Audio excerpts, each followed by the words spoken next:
I am Kara, 22 years old, and I just graduated with a biochemistry degree from Northwestern. My parents never approved of my choices, but they threw me this extravagant graduation party anyway. Strange considering they called me a worthless leech just last week. As I watched the bubbles rise in the expensive champagne, I caught my father slipping a white powder into my glass when he thought no one was looking. My heart stopped. My own father was trying to poison me. If you are watching this video, tell me where you are from in the comments below. Hit that like and subscribe button as I share how I survived my parents' betrayal and found strength I never knew I had. To understand why my parents would want to harm me, you need to know about our family. The Harrises were not your typical loving household. My father, Joseph Harris, built Harris Pharmaceuticals from a small research lab into a powerhouse worth billions.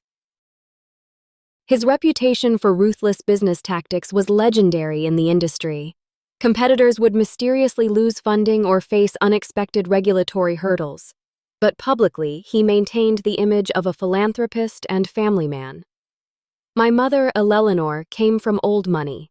Her family had been in pharmaceutical development for generations before she married my father and merged their companies. She was obsessed with appearances and the Harris legacy. Our house was featured in architectural magazines, and she hosted charity galas that were the talk of Chicago society. But behind closed doors, she was cold, calculating, and constantly critiquing everything about me. Then there was my perfect sister Sophia, 3 years older than me with straight A grades, captain of the debate team, and later graduated from Harvard Business School with honors. She joined the family company without hesitation and quickly became the heir apparent. Our parents never missed her tennis matches or piano recital. They proudly displayed her trophies and awards throughout our home. When she spoke at dinner, they listened attentively. My experience was dramatically different. Despite being a straight-A student myself, my achievements were always met with indifference. "That is what we expect from a Harris," my father would say without looking up from his newspaper. When I won the state science fair in 10th grade, my mother merely commented that my hair looked messy in the photos. They attended my events only when it would have looked suspicious to others if they had not. From childhood, it was clear they had mapped out my future. I would study pharmaceutical sciences, join the family business, and eventually run the research division while Sophia handled the business side. My protests were ignored. When I developed an interest in environmental science in high school, particularly how pharmaceutical waste affects ecosystems, my father dismissed it as tree-hugger nonsense. During my junior year of high school, I applied to Northwestern specifically for their environmental science program. The confrontation that followed was explosive. My father threatened to cut me off financially. My mother cried about family duty and tradition. I stood my ground, arguing that I could still make a difference in the world without following their exact path. After weeks of silent treatment, they relented, but with conditions. They would pay for my education, but I had to minor in biochemistry and work summer internships at their company. College brought partial freedom, but the tension escalated each year. Every holiday break was filled with passive-aggressive comments about my phase and how I would eventually come to my senses. They increased pressure during my junior year, sending job descriptions for positions in their research department. When I secured an internship with an environmental nonprofit, instead they threatened to stop paying my tuition. I took out loans for my final year rather than give in. What they did not know until recently was that my maternal grandmother, Eleanor's mother, had left me a significant inheritance in a trust that would become accessible when I turned 23 or graduated college, whichever came last. Grandma Lillian had been the only family member who supported my independence. She had been a brilliant chemist herself, but had been forced to work in the shadow of her husband. Before she passed away when I was 16, she made me promise to follow my own path. My parents discovered the inheritance 3 months before my graduation when their attorney accidentally mentioned it during a family business meeting. Sophia later told me our father had turned white with rage. The trust was ironclad, set up with independent trustees, and would give me complete financial independence. Approximately $12 million that would have gone to my parents if I had never graduated or if I died before receiving it. The months leading up to graduation were strangely quiet. My parents stopped their usual barrage of texts and calls pressuring me about job interviews at their company. Instead, they suddenly took interest in my graduation plans.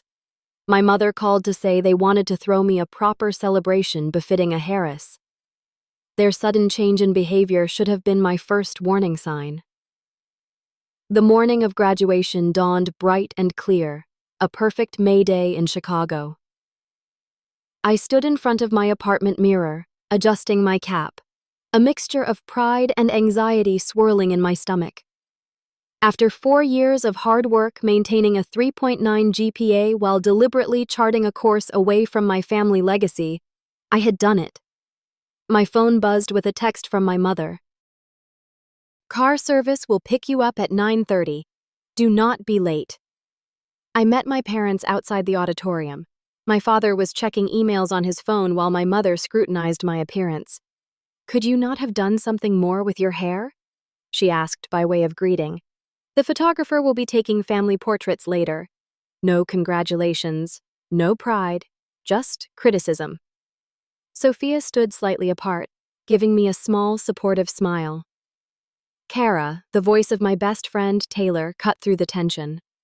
She rushed over her own graduation gown, fluttering with our other close friend, Zoe, right behind her. They had been my lifeline throughout college, the family I had chosen for myself. "We made it," Taylor hugged me tightly, whispering, "Your parents still look like they smell something bad whenever they see you." "Some things never change," I whispered back. As my friends chatted excitedly about the ceremony and our plans to share an apartment while starting our careers, I noticed my parents step aside for what appeared to be an intense conversation. I could not hear most of it, but my father's words drifted over. "We need to solve this problem today, before it gets out of hand." My mother nodded grimly, then caught me watching them. Her face immediately transformed into a practiced social smile. "Darling, we should find our seats. The ceremony will be starting soon." The graduation ceremony itself passed in a blur of speeches, name-calling, and the satisfying weight of the diploma in my hand. When Kara Elizabeth Harris summa cum laude echoed through the auditorium, I heard Taylor and Zoe cheering wildly. My parents applauded politely, their expressions unreadable. After the ceremony, the car service whisked us to the Peninsula Chicago, where my parents had rented the entire rooftop terrace for my graduation celebration. I was stunned by the extravagance. Ice sculptures, champagne fountains, gourmet catering stations, and even a small orchestra playing in the corner. Fresh flowers covered every surface, and a professional photographer circulated among the early arriving guests. "Quite the production your parents have put on," commented Dr. Lewis, approaching me with a glass of water in hand. He had been my father's research partner decades ago before splitting off to teach at Northwestern. He had become something of a mentor to me, one of the few connections to my family world that I actually valued. "Congratulations on your impressive achievement, Kara." "Thank you. It is a bit much, is not it? Not really their style, at least not for me." I scanned the growing crowd. Actually, I am surprised by the guest list. Half these people I barely know. "Doctor." Lewis followed my gaze to where my father was speaking with 2 men in expensive suits. "Business associates," he explained. "And over there with your mother, that is Gerald Thorne, your family's attorney." He lowered his voice. "Things have been tense at the company lately. Rumors of irregularities in some clinical trials.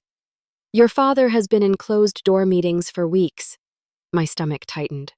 "What kind of irregularities?" He shook his head. "Nothing concrete. But be careful, Kara. Your parents seem—" He paused, choosing his words carefully, particularly invested in keeping the Harris legacy intact right now. As the party reached full swing, I noticed something odd. My parents were watching me constantly, not with pride or even their usual disappointment, but with a calculating intensity that made my skin crawl. Whenever I moved to a new conversation group, one of them would casually reposition themselves to keep me in their line of sight. Sophia sidled up beside me as I grabbed an hors d'oeuvre. Something weird is going on, she murmured. Dad asked me 3 times if you had mentioned your plans after graduation, and Mom keeps checking her watch like she is waiting for something. Before I could respond, my father clinked his glass, signaling for attention. In 15 minutes, we will have a special champagne toast to the graduate. He announced, his businessman's smile firmly in place. Everyone, make sure you have a glass for the occasion. I watched as waiters began preparing flutes on silver trays. My father beckoned to the head waiter, pointing out a specific bottle of champagne with a gold label. That one, I heard him say, for the family only. With 15 minutes until the toast, I excused myself to use the restroom. The main facilities had a line, so I slipped down a service corridor to use the employee restroom I had noticed earlier. As I approached, I heard angry whispers coming from around the corner. Are you absolutely certain this is necessary? My mother's voice tense and slightly higher than normal. Do you want to lose everything we have built? My father hissed back. The FDA investigation is gaining momentum. If they find those test results, we are finished. The trust gives her enough money to be completely independent.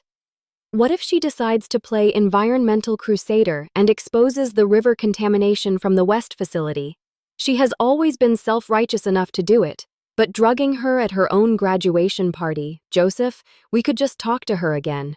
Talk like that has ever worked with her. She is stubborn and naive. It is just enough to make her sick, not to kill her.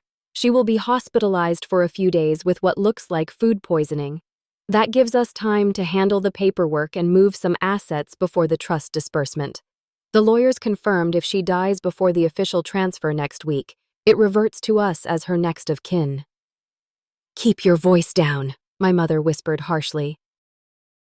Someone could hear us.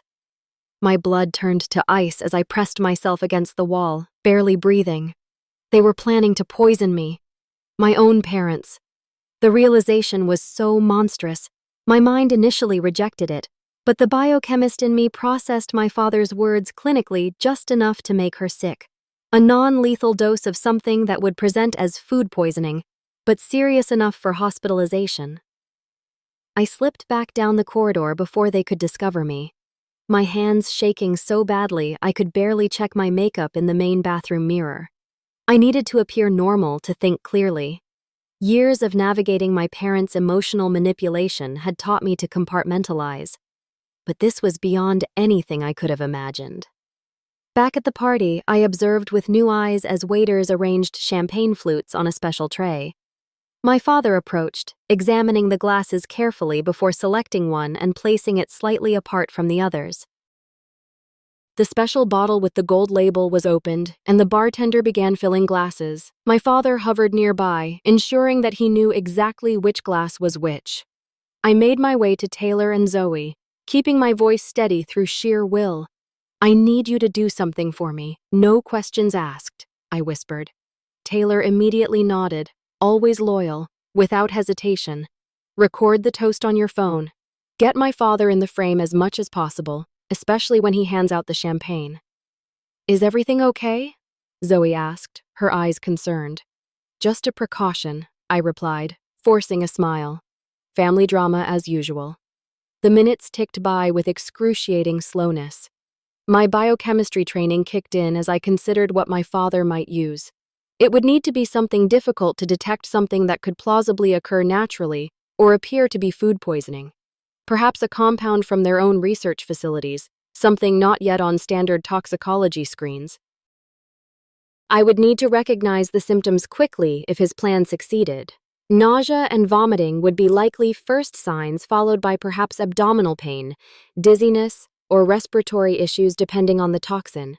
If I could identify it quickly enough, I could tell medical personnel exactly what to test for. As my father called everyone together for the toast, I realized with crystal clarity that I needed evidence. If I simply refused the champagne, they would try again another way. I needed proof of their attempt, something concrete that could not be explained away.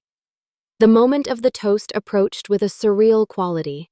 Waiters distributed champagne to the general guests, while my father personally handled the glasses from the special bottle. The family should have the finest champagne for this special occasion. he announced jovially to nearby guests. He handed glasses to my mother, then Sophia, then extended one specifically to me, his eyes meeting mine with a smile that never reached them. I watched in slow motion as he presented the glass to me. And with absolute certainty, I saw at the slightly cloudy quality at the bottom, where a powder had not fully dissolved. My father's large signet ring glinted as he held the stem, practically forcing the glass into my hand. To Kara, he said loudly, raising his own glass. May your future be everything you deserve. The double meaning was not lost on me as I accepted the poisoned champagne, careful not to let it touch my lips as the guests took their first sip. Before we drink, my mother interjected smoothly. Joseph, why do not you say a few words about our daughter on this special day? My father cleared his throat, shifting into his public speaking persona. Kara has always been determined. He began carefully selecting words that sounded complimentary to outsiders, but carried years of disapproval that only I could hear. While she has chosen an unconventional path today, we celebrate her academic achievement. As he continued his passive-aggressive speech, my mind raced. Taylor was recording as promised, her phone discreetly capturing everything. I needed to act now before the toast concluded. The champagne in my hand might as well have been a live grenade. And to Sophia, my father added, surprising everyone by deviating from the traditional toast to the graduate, who has shown what a true Harris can accomplish in the business world. The perfect example of family loyalty. Sophia smiled uncomfortably, clearly caught off guard by being included in what should have been my moment. And in that instant, I made my decision. Speaking of my amazing sister, I said, stepping forward with a bright smile, I would not be here without her support. I turned to Sophia, raising my glass. She deserves a proper toast, too. In fact, I held out my champagne flute toward her. This special reserve champagne father selected is too good not to share. Take mine, sis. I insist. Before anyone could react, I had pressed my untouched glass into Sophia's hand and smoothly taken her already partially drunk glass. My father's face froze in a mask of horror he could not publicly display while my mother's knuckles went white around her own glass. To family, I declared raising Sophia's safe champagne while looking directly into my father's eyes. Confusion flickered across Sophia's face, but social training took over. She smiled and raised my champagne glass. To family, she echoed and drank deeply from the poisoned glass. I sipped from her original glass, never breaking eye contact with my father. His face had gone ashen, a thin sheen of sweat appearing on his forehead as he realized what had happened. My mother glanced rapidly between Sophia and him, her practiced smile becoming brittle at the edges. The moment passed. Guests applauded. Conversations resumed and the orchestra began playing again. I circulated through the crowd, making small talk while keeping Sophia in my peripheral vision. Guilt and fear battled within me. I had not had time to think of another solution, but I had just allowed my sister to drink poison meant for me. The dose was supposed to be non-lethal according to what I had overheard. But what if my father had lied to my mother? What if Sophia reacted badly to whatever it contained? 34 minutes after the toast, it happened. I was speaking with one of my professors when I heard a gasp from across the room. Sophia had been speaking with one of the firm's junior associates when she suddenly pressed her hand to her forehead, swaying slightly. I feel strange. I heard her say, her voice slurring uncharacteristically, really dizzy suddenly. I pushed through the crowd just as Sophia's knees buckled. The associate caught her awkwardly as she slumped forward. "Help!" he called. "Something is wrong!" My parents rushed over, genuine panic in their eyes now that their golden child was affected instead of their disappointment. My father reached her first, cradling her head as she began to mumble incoherently. Her skin had taken on a grayish tinge and sweat beaded on her forehead. "Call an ambulance!" my mother shrieked, all composure abandoned.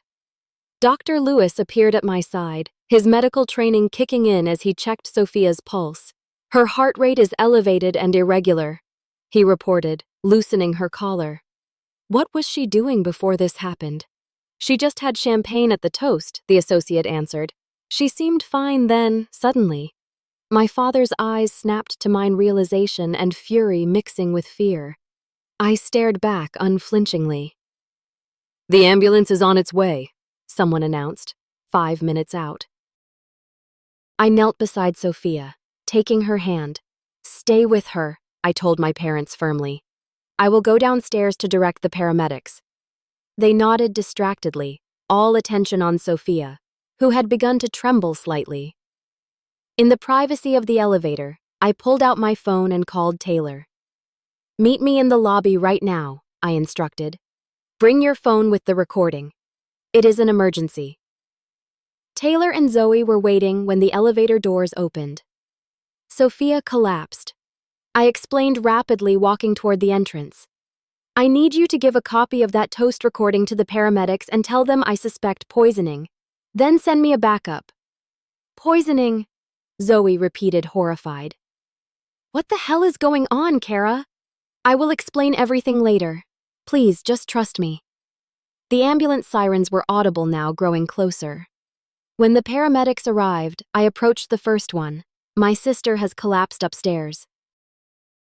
Symptoms include dizziness, disorientation, irregular heartbeat, and tremors. I have reason to believe she ingested a toxic substance in her champagne. The paramedic looked at me sharply. You suspect poisoning.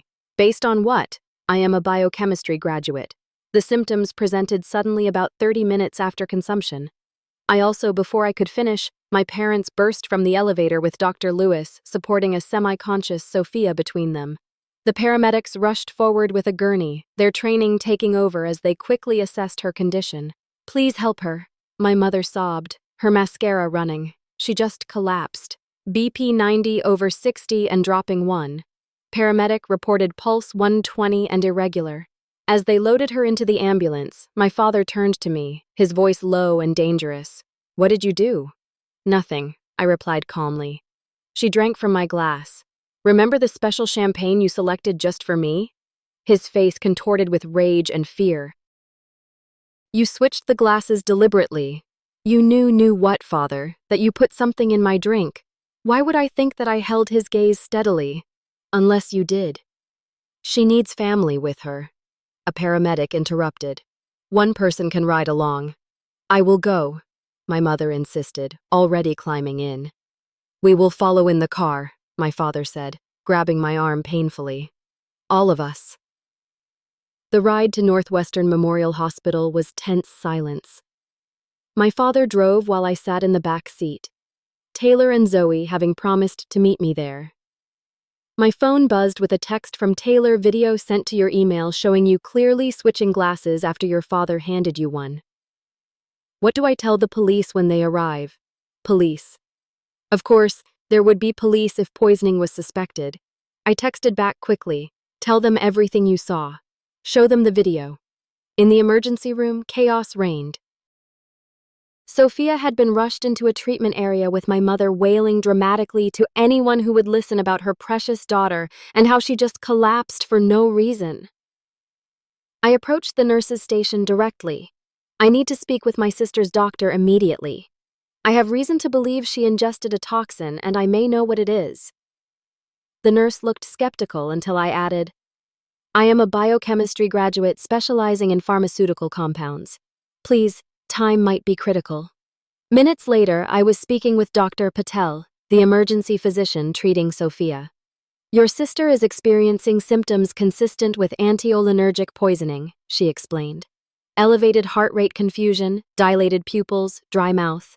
We are treating her symptoms while running toxicology screens.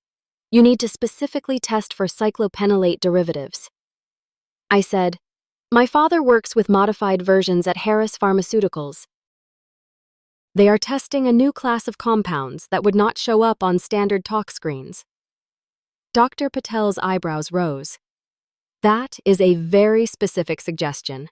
Why do you suspect this particular compound? I took a deep breath. because I believe my father intentionally added it to my champagne glass, but my sister drank from it instead. Her professional demeanor did not change, but she reached for the phone. I need to contact the police. Within an hour, the emergency room had transformed into a crime scene. 2 detectives interviewed staff while a uniformed officer stood outside Sophia's treatment room. My parents had been separated for questioning my mother, loudly protesting the absurd accusations while my father demanded his attorney. I sat in a small consultation room with Detective Rivera, a serious woman with kind eyes that belied her non-nonsense demeanor. "Walk me through what happened again," she requested, taking detailed notes. I recounted everything from the overheard conversation to seeing my father place powder in my champagne to the split-second decision to switch glasses with Sophia. I have biochemistry training. I recognized the symptoms when they started. I never thought he would use something potentially lethal, but I could not be sure. "And why would your parents want to poison you?" she asked carefully. "Money," I replied simply. "Control. My grandmother left me a trust worth approximately $12 million that activates next week. If I died before, then it would revert to my parents. They also recently discovered their pharmaceutical company is under FDA investigation, and they believe I might have information that could harm them." Detective Rivera's expression did not change, but she wrote something and underlined it. "That is a serious accusation." "I know," I said quietly. "I have the video my friend took of the toast.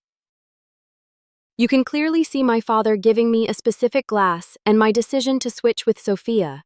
You can also interview Dr. Lewis, who is aware of tensions within the family and the company." A knock at the door interrupted us. Dr. Patel entered with a tablet in hand. "We have preliminary toxicology results," she announced. "We found elevated levels of a modified anticholinergic compound similar to, but not identical to cyclopentolate. It appears to be a research compound not yet in commercial production." Detective Rivera looked between us. "In English, please. It is a laboratory-created drug that would cause symptoms mimicking severe food poisoning, but with additional cardiovascular effects," I explained. "Exactly the kind of compound Harris Pharmaceuticals has been developing. Only someone with access to their research facilities would have it." "Will she be all right?" I asked Dr. Patel anxiously. "We are administering physostigmine as an antidote," she replied. "Her condition is serious but stable. If we had not identified the compound quickly, there could have been permanent heart damage." I closed my eyes briefly, relief washing over me. "Thank you." When I opened them, I found Detective Rivera studying me carefully. "You realize that by your own admission, you knowingly allowed your sister to drink what you suspected was poisoned champagne." My stomach dropped. I did not know what else to do in that moment. I needed evidence. I thought it was just enough to make someone sick, not life-threatening. My voice shook slightly. I made a terrible decision, and I will have to live with that. Before she could respond, the door burst open and my father stormed in, followed by a flustered officer and a sharp-looking man in an expensive suit. "This is outrageous!" my father shouted. "My daughter is clearly mentally unstable and jealous of her sister's success. She has been making wild accusations about our family for years. Mr.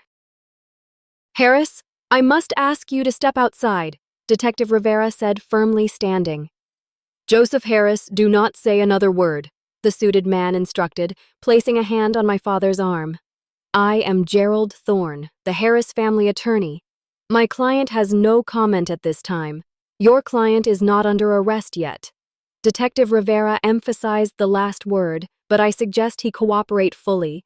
"We have video evidence of the champagne toast and preliminary toxicology reports confirming a research-grade pharmaceutical compound in Sophia Harris's system."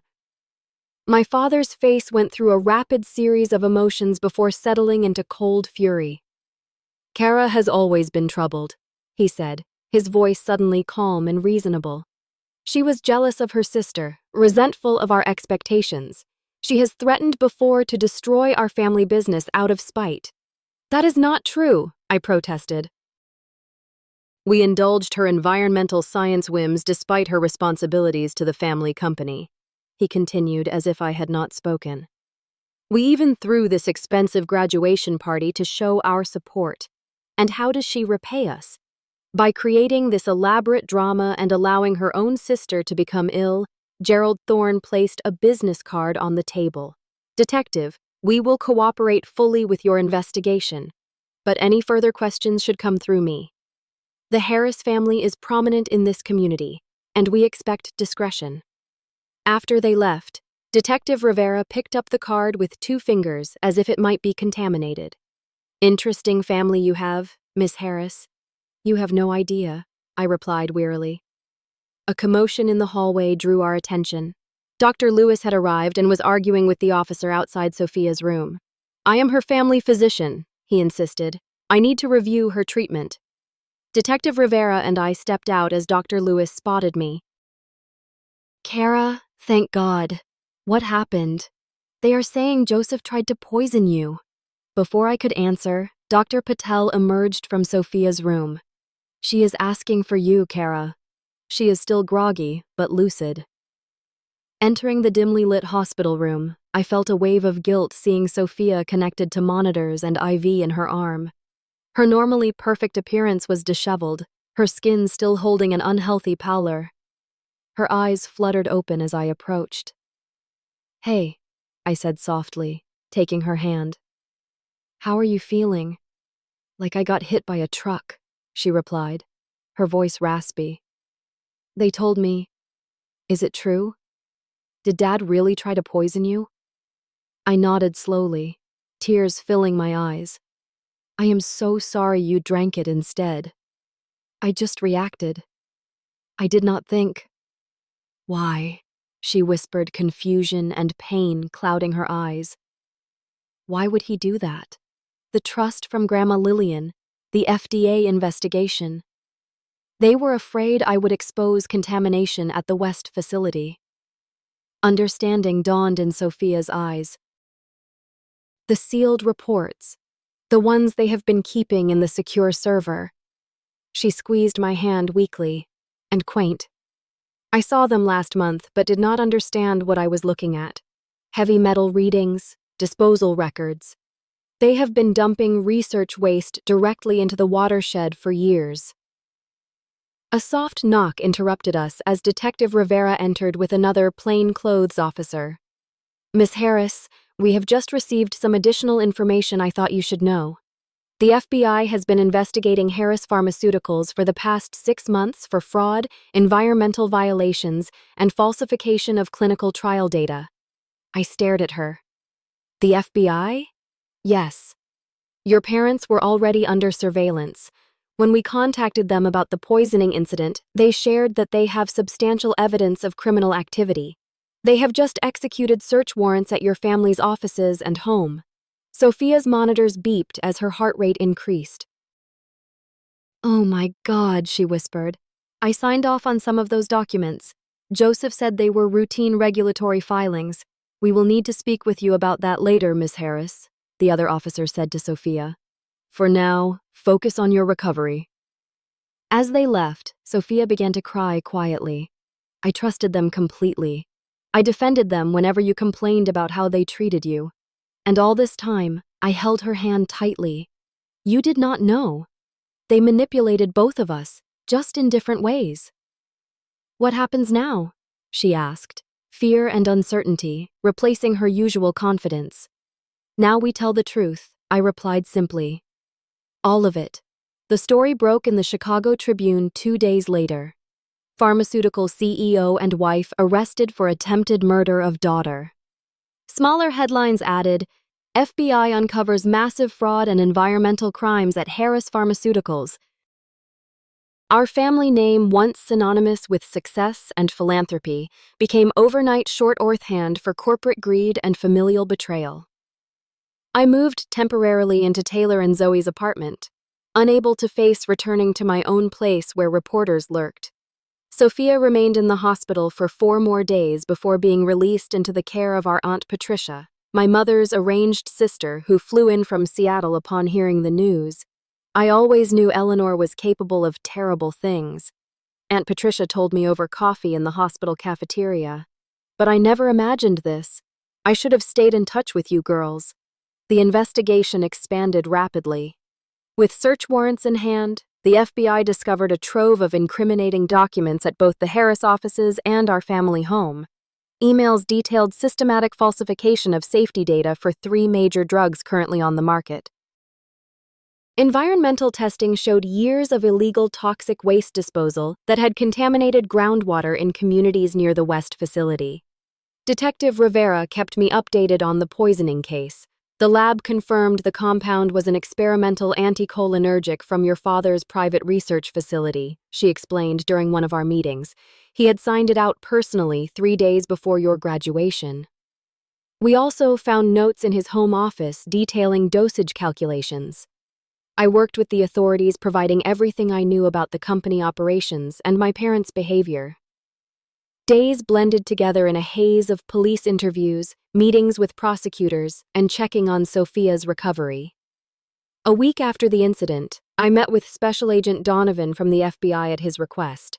He spread photographs across the table between us. Do you recognize this location? I studied the images of what appeared to be a storage unit. Inside were boxes of documents, several laptop computers, and most disturbingly vials of various compounds carefully arranged in temperature-controlled containers. No, I replied. I have never seen this place. It is a storage unit rented under your name, he said, watching my reaction carefully. Opened 6 months ago with what appears to be a forged signature. My blood ran cold. They were planning this for months, setting me up in case their original plan failed. It appears so. Agent Donovan agreed. We found evidence on your father's computer of multiple contingency plans. The poisoning attempt was actually Plan C. Plans A and B involved more elaborate setups that would have implicated you in corporate espionage and data theft. As the case built, more family secrets emerged. Financial records revealed my parents had been siphoning company funds into offshore accounts for years. Former employees came forward with stories of being fired after raising safety concerns. 3 families filed lawsuits claiming their loved ones had died from side effects that Harris Pharmaceuticals had deliberately concealed during clinical trials. Through it all, Sophia and I grew closer than we had ever been. The golden child facade crumbled as she processed her own sense of betrayal and manipulation. I was their puppet, she admitted during one of our long talks in her recovery room. Everything I did was to please them. My whole identity was built around being the perfect Harris daughter. You were also their shield, I pointed out gently. As long as you were the successful, obedient one, they could dismiss me as the problematic child rather than questioning their own behavior. 2 weeks after the incident, we received word that our parents were being held without bail after the judge deemed them flight risks due to their substantial overseas assets. Their preliminary hearing was scheduled for the following week. On the morning of the hearing, Sophia and I met for breakfast at a quiet cafe far from the courthouse. She still moved carefully, her body not fully recovered from the poison. Are you ready for this? I asked, stirring my untouched coffee. No, she admitted. But we need to be there. I need to look them in the eyes. The courthouse steps were crowded with reporters who shouted questions as we approached. Inside the hearing room fell silent as we entered, all eyes turning to observe the poisoned daughter and the targeted one. Our parents sat at the defense table, both dressed impeccably despite weeks in detention. My mother's eyes filled with tears when she saw Sophia. But my father stared straight ahead, refusing to acknowledge either of us. The evidence presented was damning. The prosecution displayed the video of the toast, showing clearly my father giving me the specific glass and my subsequent switch with Sophia. They presented the toxicology reports, the compound trace matching exactly to samples found in my father's private lab. Financial records demonstrated the motive my trust fund that would have reverted to them upon my death. Most shocking to the spectators was a recorded phone call my father had made from detention to a business associate asking him to clean up the situation with those river samples and mentioning that Kara was always the problem child, never understanding family loyalty. When the judge ruled there was more than sufficient evidence to proceed to trial on all counts, including attempted murder, my mother collapsed in theatrical sobs. My father remained stoned, faced only his clenched jaw, betraying his fury. Outside the courthouse, reporters swarmed again. Sophia surprised me by taking my hand and addressing them directly. My sister and I are cooperating fully with authorities. We ask for privacy during this difficult time. As we come to terms with our parents' betrayal, thank you. As we pushed through the crowd toward our waiting car, a reporter called out, "Did you know your sister was switching the glasses? Were you part of the plan?" Sophia stopped cold, turning back with unexpected fire. My sister saved my life. Our parents tried to poison her. And when she realized it, she had seconds to decide what to do. She has carried unnecessary guilt for my suffering, but the only people responsible are Joseph and Eleanor Harris. They were willing to kill their own daughter for money and to cover up their crimes. That is the story you should be telling. In the following days, more family members we had barely known reached out.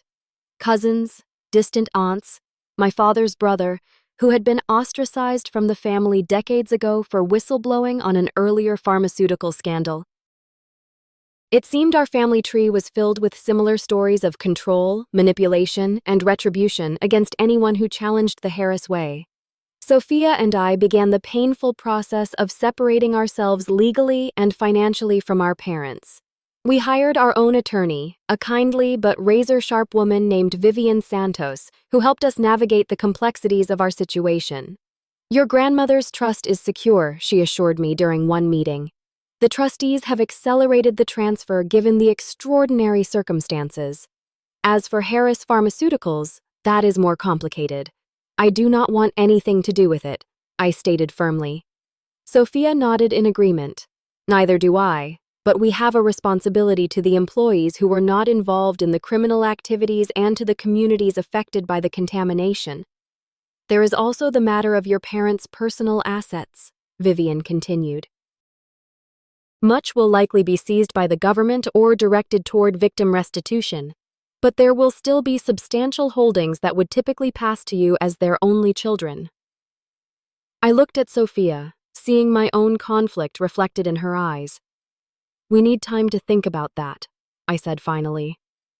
As summer progressed, the case against our parents strengthened. 3 former Harris Pharmaceuticals executives agreed to testify in exchange for reduced sentences. Environmental testing confirmed widespread contamination attributed directly to improperly disposed research chemicals. The estimated cleanup costs exceeded $100 million. In August, 2 months after the graduation party incident, Sophia and I returned to our childhood home with FBI agents to identify additional documents and evidence. Walking through the silent, imposing rooms felt surreal. Everything looked exactly as it always had, perfect, cold, and sterile. In my father's study, agents were carefully cataloging the contents of his safe. "Miss Harris," one called, holding out a small leather journal. "Do you recognize this?" I took it carefully. The journal was old. The pages yellowed. Inside, I found my grandmother Lillian's handwriting. It was a record of her own discoveries and concerns about Harris Pharmaceuticals from decades earlier. The final entry, dated shortly before her death, read, "I have arranged for Kara's financial independence. She alone has the conscience and strength to break the cycle of this family's poison." Tears filled my eyes as I showed it to Sophia. She knew, I whispered. "She was trying to protect me all along." "And you protected me," Sophia replied, squeezing my hand. "That is what real family does."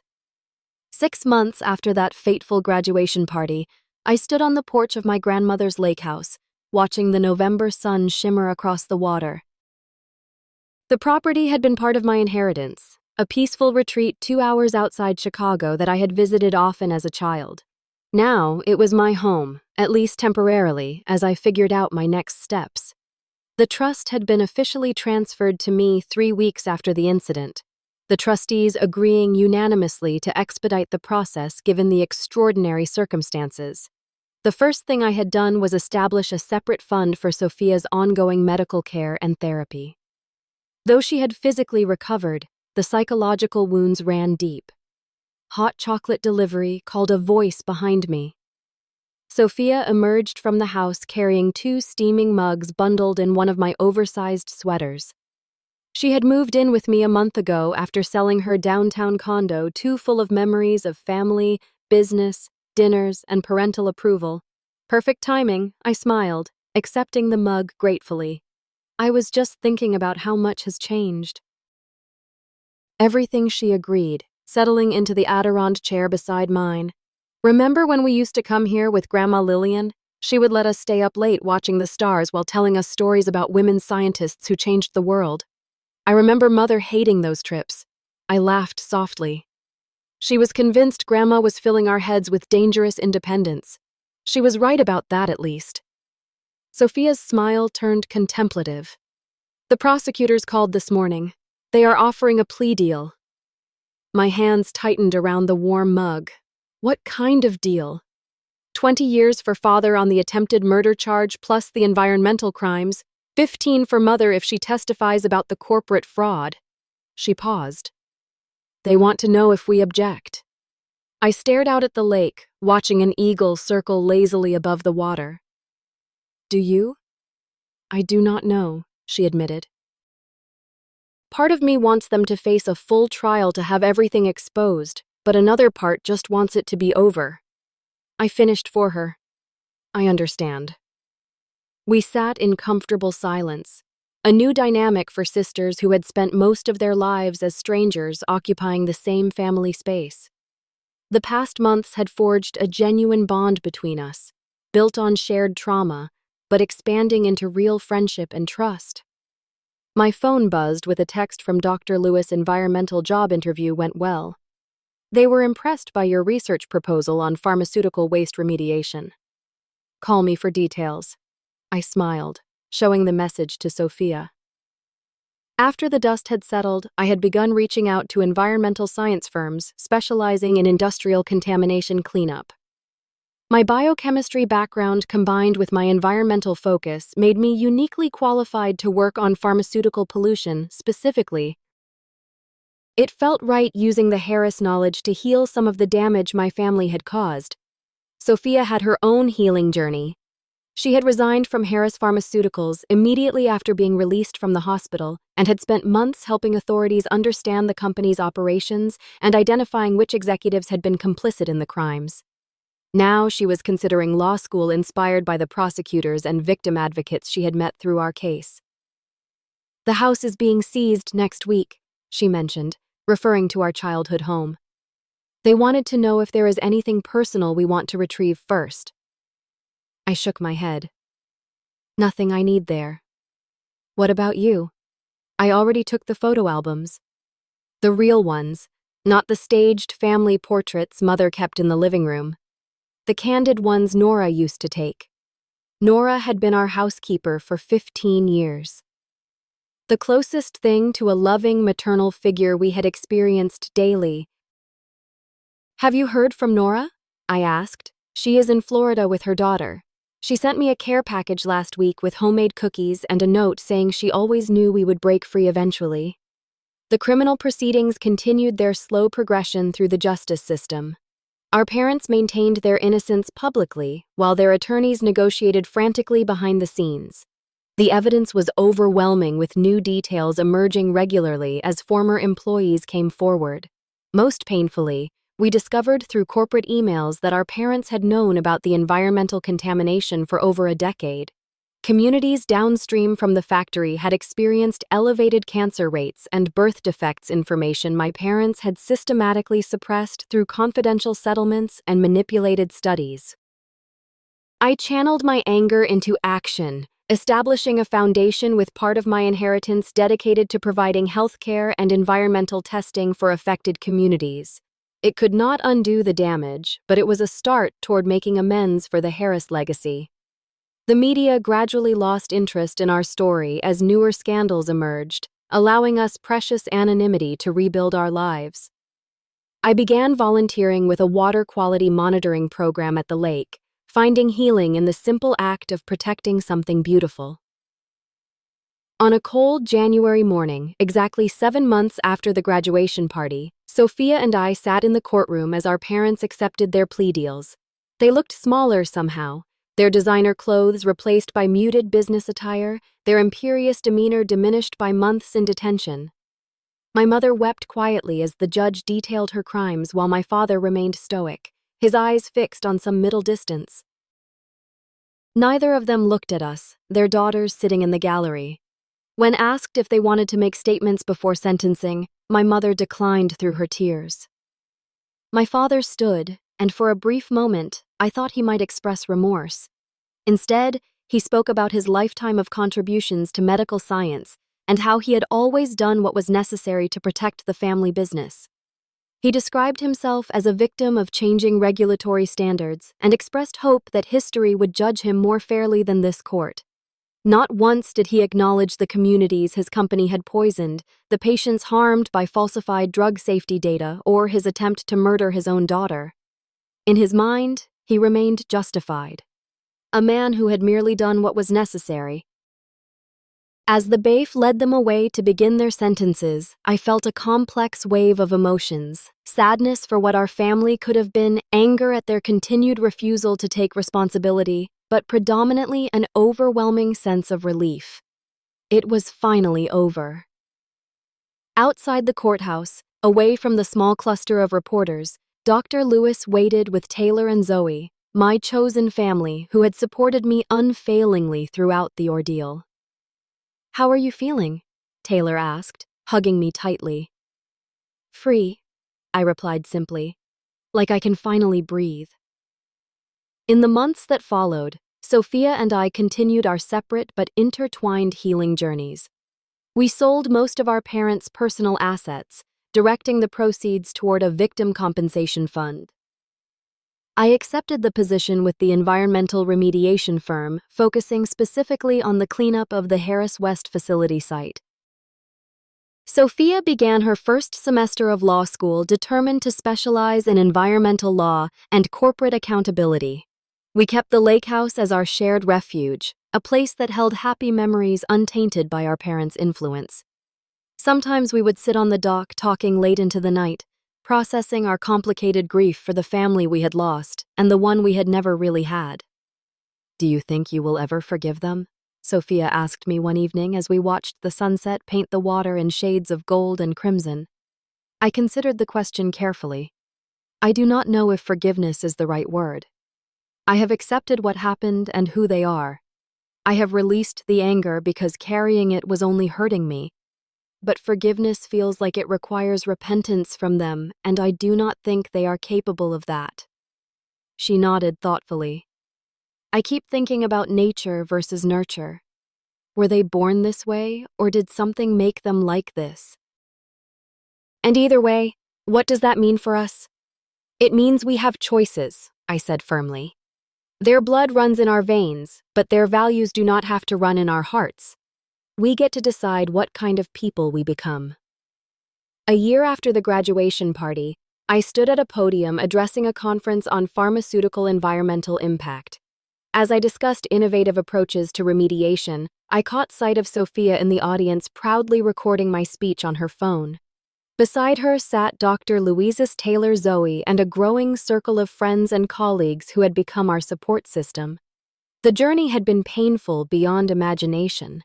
But standing there, I realized I had found something I had never experienced in the Harris household: genuine belonging, not based on compliance or achievement or genetic connection, but on mutual respect, shared values, and authentic care.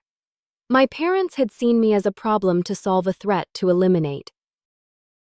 They had tried to poison not just my body, but my spirit, my independence, my very sense of self, in choosing to fight back and refusing to become either victim or villain in their narrative. I had discovered my own strength and purpose.